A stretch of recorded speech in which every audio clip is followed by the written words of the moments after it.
Islami i ka bërë muslimanët vëllezër, dhe ka thënë Allahu subhanahu wa taala fa asbahtum bi ni'matihi ikhwana. Do të thonë me dhuntinë e Allahut ju u bët vëllezër.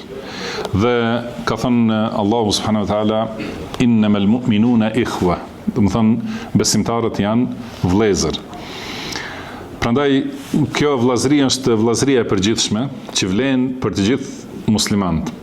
Do thot me të cilët na bashkon dhe na vëllazëron besimi që e ka sjell pejgamberi sallallahu alaihi wasallam, besimi i pastër, dhe na vëllazëron dhe bashkon morali i lartë i Islamit, dhe na vëllazëron dhe na bashkon praktika, domethënë e përditshme, praktikimi i fesë, domethënë me namazin, me agjerimin, me haxhin dhe me të gjitha shtyllat dhe obligimet e fesë.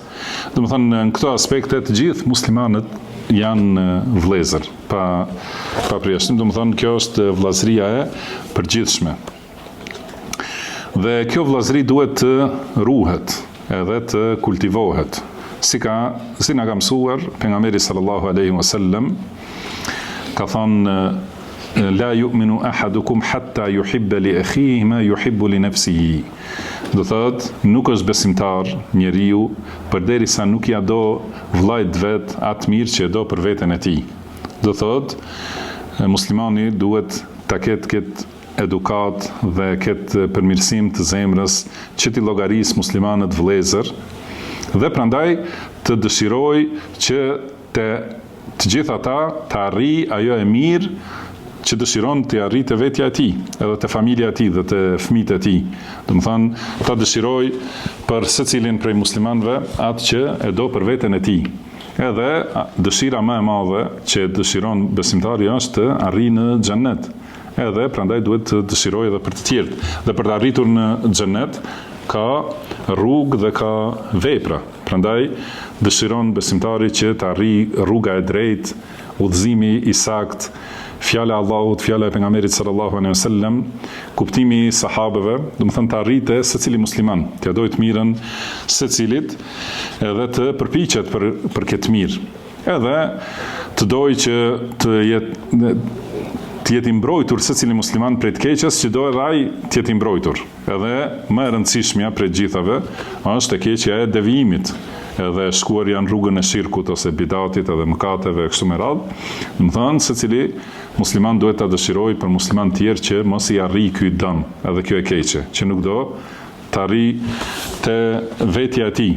Sepse përfundimi i këtyre të këqijave është e keqja më e madhe, është hyrja në xhehenem, në dënimin e Allahut, dhe muslimani duhet të dëshirojë që kjo mos i ndodhë askujt prej muslimanëve.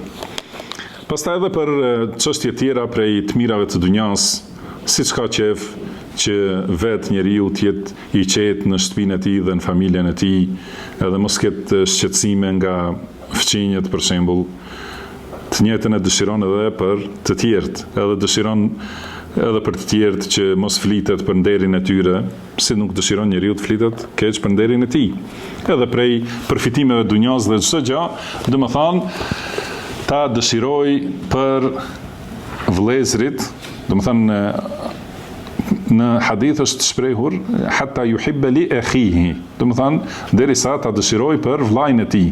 Domethënë secilin vëlla që është në fenë e Allahut, domethënë me të cilin e bashkon akidja e saktë, besimi që e ka sjell pejgamberi sallallahu alaihi wasallam dhe që e kanë përcjellur sahabët e tij radhiyallahu anhum, dhe si tham praktika e saktë sipas asaj që e ka zbatuar pejgamberi sallallahu alaihi wasallam fenë dhe sahabët e tij deri në ditën e sotme dhe deri në ditën e gjykimit, derisa të urdhërojë Allahu subhanahu wa ta'ala.